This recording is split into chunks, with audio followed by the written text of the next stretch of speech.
అసలు నేనేం చెప్పలేదు అత్తమ్మా. నా మొగుడు ఎన్నో ఇంతవరకు ఒక్క దెబ్బ కూడా పట్టలేదు. ఇయ్యాల నీ వల్ల నన్ను పట్టిండు. ఏం చెప్పి నువ్వు పైసలు పడుకో. నన్ను క్షమించేస్తామా, నేనేం చెప్పలేదు అత్తమ్మా. అసలు నిన్న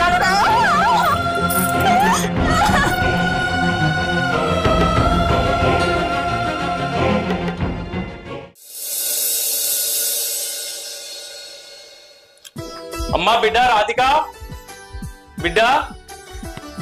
బాబు బాబు అంత మంచిగా బాబు, ఇప్పుడే వస్తాను. బిడ్డ ముఖానికి ఏమైంది బిడ్డ?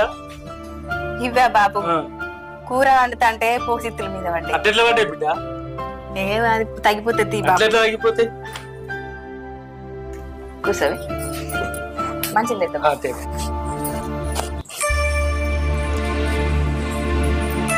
అమ్మ ఇట్లా మంచిగా బాగా.